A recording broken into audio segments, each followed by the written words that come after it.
PT awareness. 60.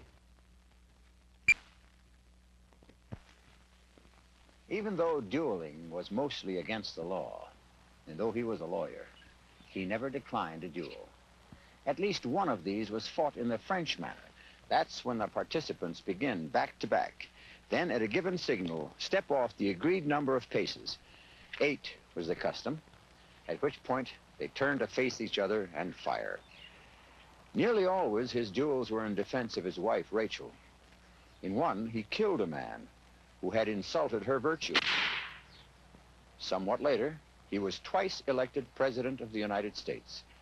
His name was Andrew Jackson, and this is his home in Tennessee, which he called the Hermitage. American lifestyle. Andrew Jackson's Hermitage. Brought to you by Bassett Furniture Industries, world's largest manufacturer of fine furniture for every room in your home. And starring as your host, Mr. E.G. Marshall.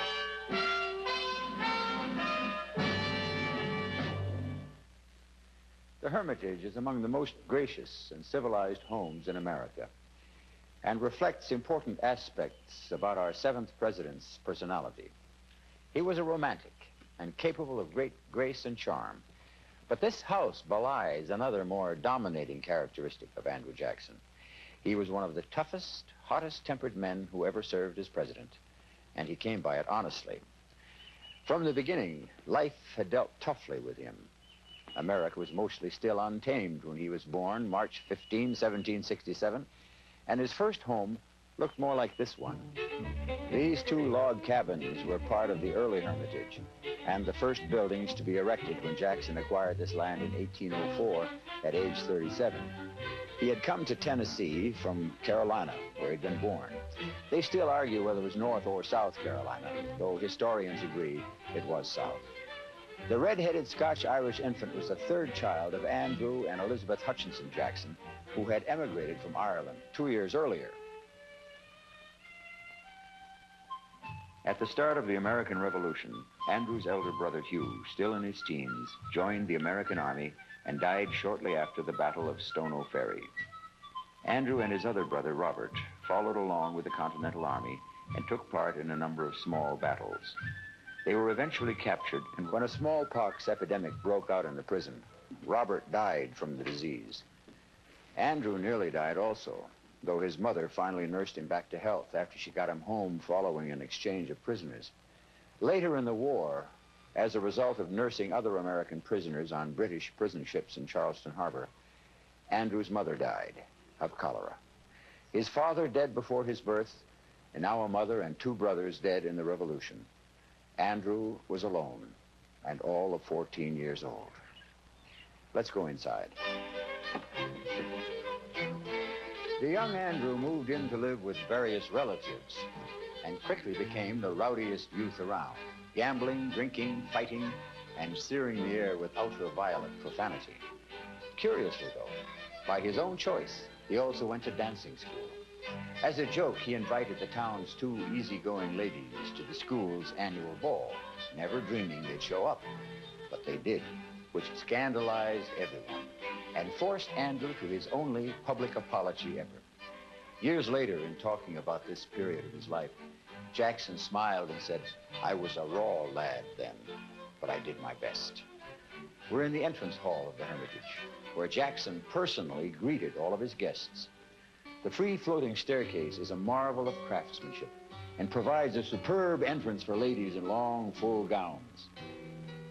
The chandelier is electric now, but originally burned whale oil in the 4 fonts. This salande on the pier table is original hand-blown wind glass, as it's called.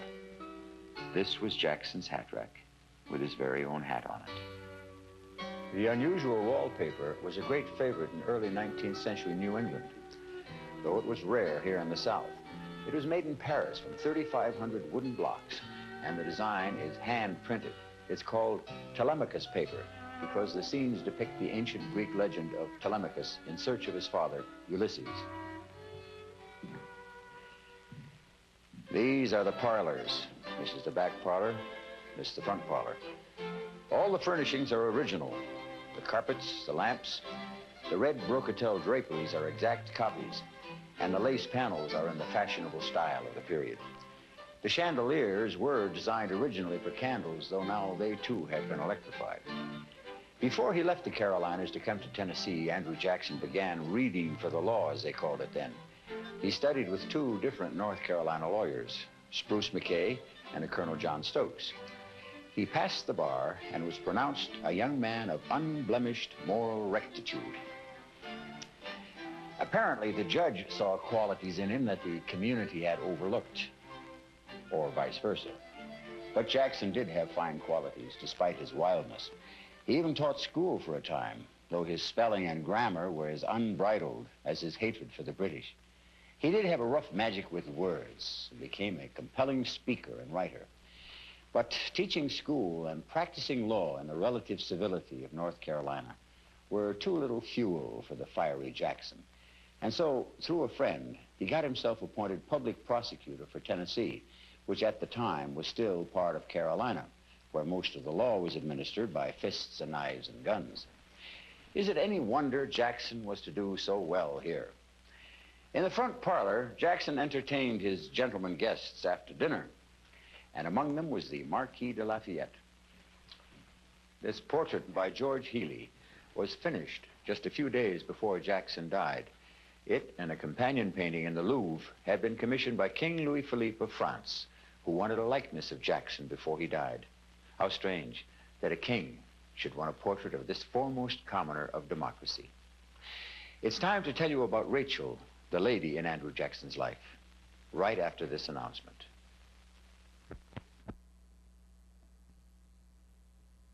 The back parlor is a family room and rich in family relics. Jackson bought this pianoforte for his granddaughter, little Rachel, and this guitar belonged to his daughter-in-law, Sarah York Jackson. This urn is one of two gifts from Nicholas I of Russia, and this clock on the Tennessee marble mantel is just about the oldest piece in the house. When Jackson died, the family decided to let the clock run down, and then they reset it to the exact time of the president's death. This papier-mâché tilt-top table in the chair came from England. They're lacquered and inlaid with mother-of-pearl. And also here is much that belonged to Rachel, Jackson's one and only wife. Her sewing box, her glasses, and a book of Robert Burns' poems, a gift from her husband, which is inscribed, Rachel Jackson, from her beloved husband, Andrew Jackson. The love affair between Andrew and Rachel lasted 30 years. The inevitable horsehair sofa. It is said that Jackson often took a nap on one of these after dinner. Rachel's father, Colonel John Donaldson, was one of the founders and a highly respected citizen of Nashville who had been mysteriously murdered in that raw territorial town. And afterwards, Rachel's widowed mother decided to take in boarders, as much for protection from Indians as for income. Who better as a paying guest than this tall, tough, and handsome newcomer, Andrew Jackson? Who better? Or who worse for the vivacious and restless Rachel? At that time, Rachel was married to a man named Louis Robards, and they had been living in Kentucky. She'd gone home once to escape her husband's unbridled jealousy, but he'd considered her behavior often too flirtatious. Now, in a second attempt at reconciliation, Robards joined Rachel in Nashville, and they were both living with Rachel's mother. That's when Jackson arrived. 6'1", blue eyes, high cheekbones, successful and self-assured. In that household, he was a lighted match thrown into dry straw. After 2 years, Robards and Rachel returned to Kentucky, and Jackson took up lodgings elsewhere. But it was too late. Rachel and Jackson were already in love, and Andrew went to Kentucky to get her and bring her back to Nashville. Word came that Robards had secured a divorce in Virginia. Acting on that news, Jackson and Rachel were married at Natchez in Mississippi in August 1791. They were both 24 years old.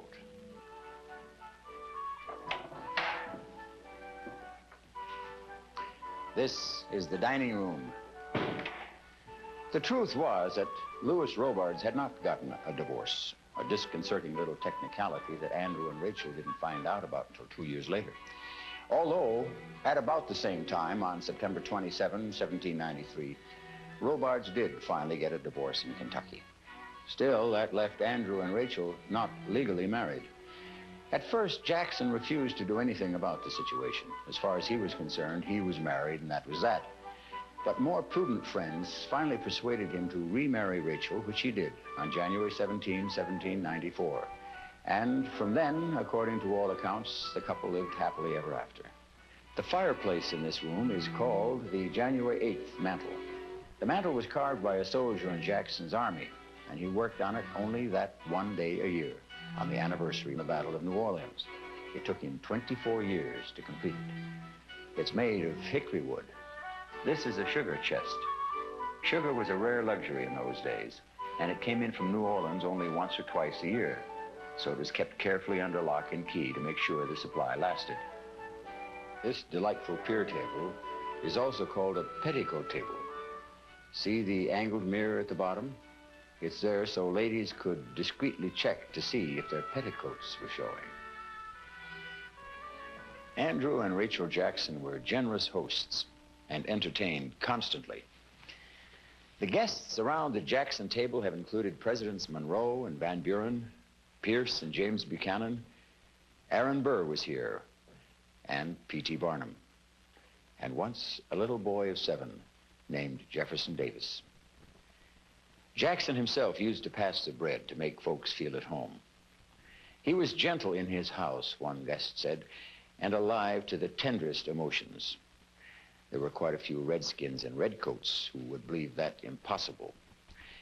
I'll tell you about the relentless soldier, Andrew Jackson, right after this announcement.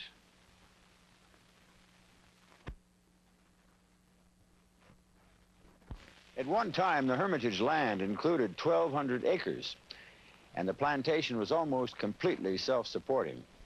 There were 150 slaves here, and Jackson credits Rachel with being the true and excellent manager of the Hermitage. Apparently she was, since Jackson himself was heavily involved with his burgeoning law practice, success in various other business enterprises, and his new political career. He became Attorney General, a judge, and the first congressman from Tennessee when the state was admitted to the Union in 1796. A year later, he was elected U.S. Senator, and by the age 35, he was also a Major General of the Tennessee Militia. By the time he got his big chance, he was no youngster either. When the War of 1812 broke out, Jackson was 45 years old. Here on the east bank of the Mississippi River, 5 miles below the city of New Orleans, Jackson won his bloodiest and greatest victory.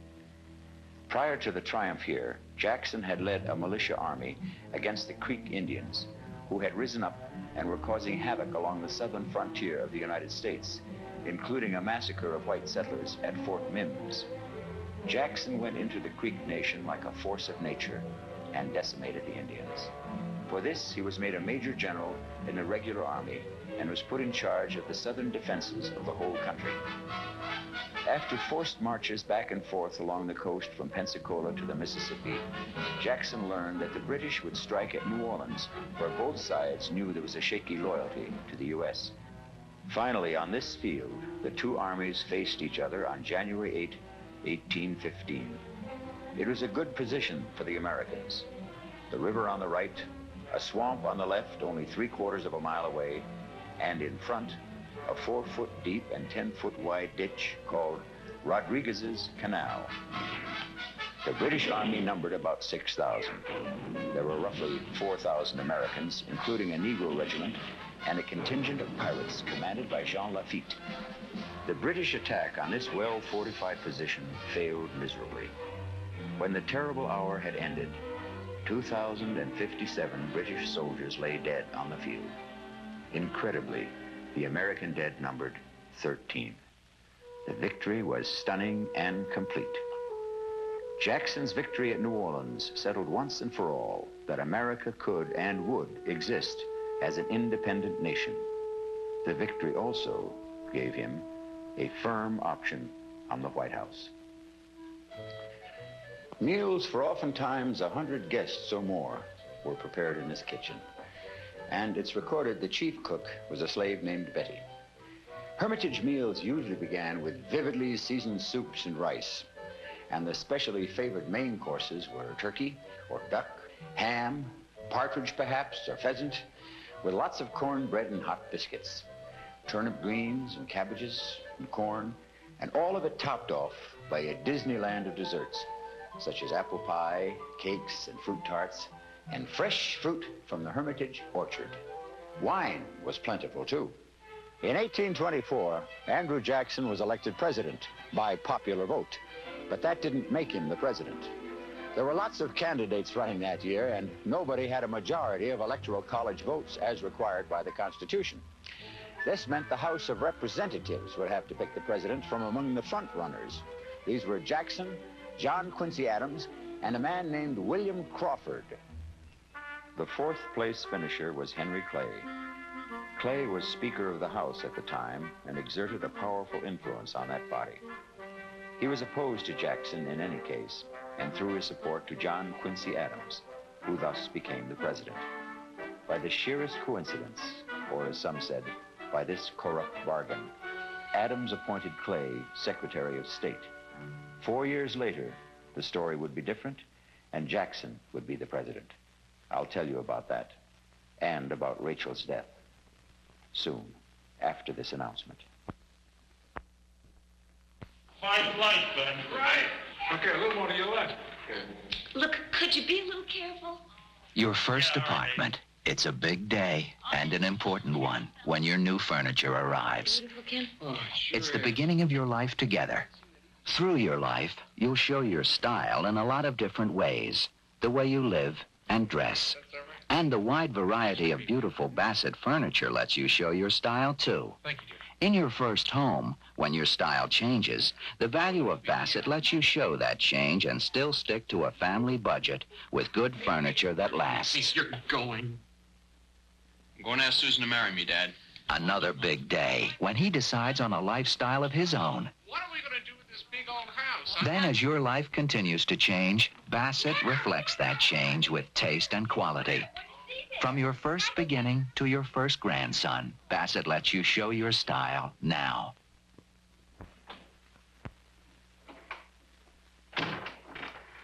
This is the library, which Jackson also used as an office. It was the working heart of the Hermitage. There are touchstones in the furnishings here from all the major episodes and careers in Jackson's life. He had used this marble table on which to write out orders at the Battle of New Orleans. This swivel chair is made of wood taken from the USS Constitution, old Ironsides. And the walnut secretary used to be in his Nashville law office. This invalid chair, as it's called, was invented by a doctor. It's a recliner, and Jackson was given one of the first three made. The other two were given to Queen Victoria and John C. Calhoun. Behind it is an American flag with 15 stars and 15 stripes. Oh, and I wanted you to see Mr. Jackson's liquor chest.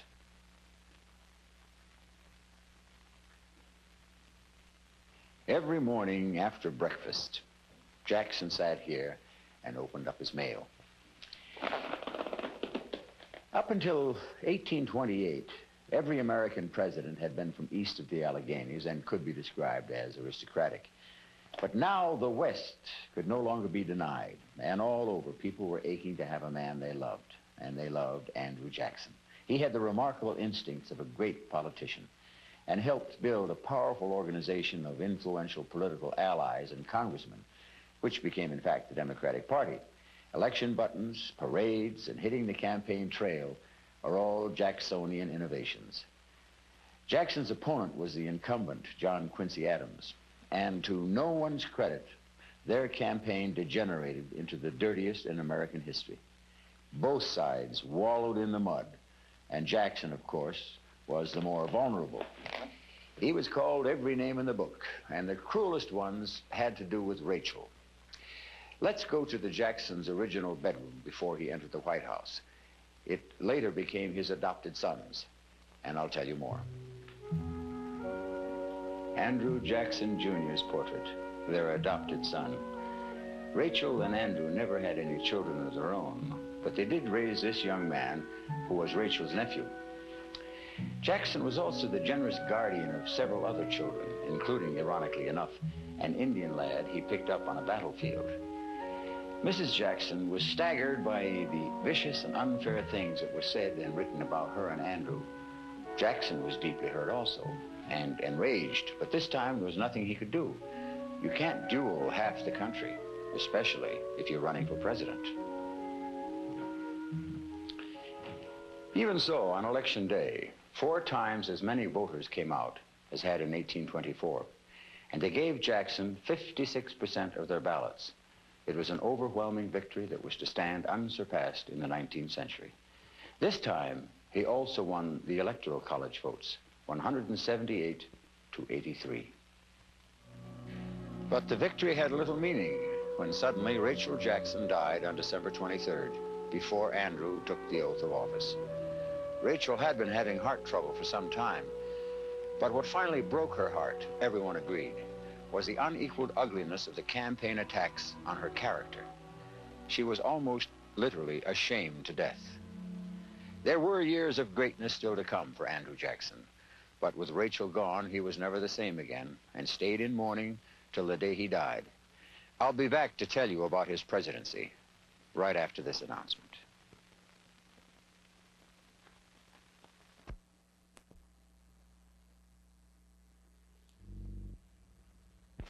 The Jackson family's original carriage is preserved here on the grounds. Andrew Jackson's first inaugural was the most raucous celebration of that event ever held. The people had elected their man, and they came to Washington by the thousands from all over the country to celebrate. Francis Scott Key, who was there, thought it was beautiful and sublime. Another witness described the happy mob as an uninterrupted stream of mud and filth, mostly fit for the penitentiary. Things that day got so chaotic at the White House that Jackson himself had to leave for his safety. The muddy-booted crowd was breaking china, spilling whiskey on the carpets, and having a grand old time of almost wrecking the place, until they were enticed outside onto the lawn by the offer of free wine and ice cream. This is Andrew Jackson's bedroom. All the furnishings in this room are original. And here on the dresser are the president's brushes.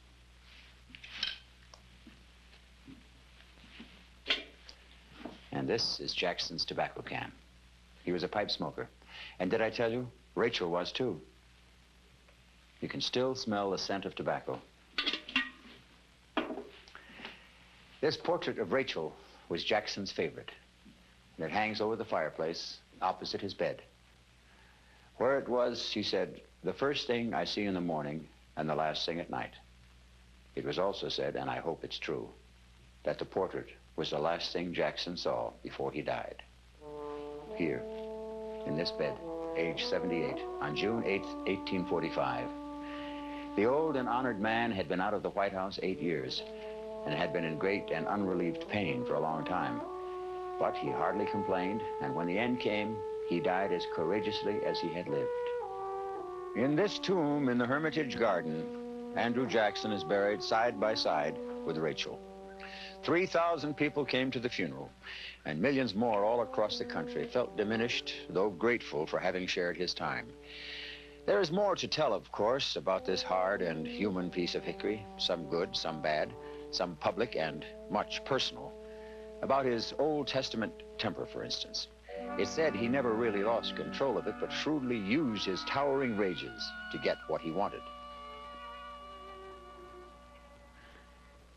I told you nothing about his presidential years, which were complex and dramatic, or about the years after the White House.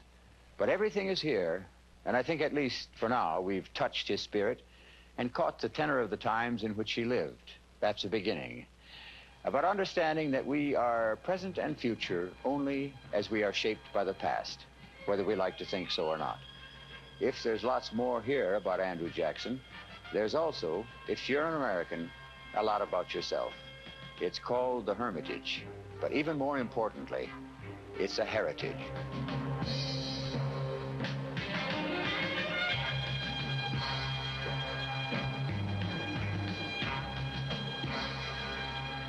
American Lifestyle.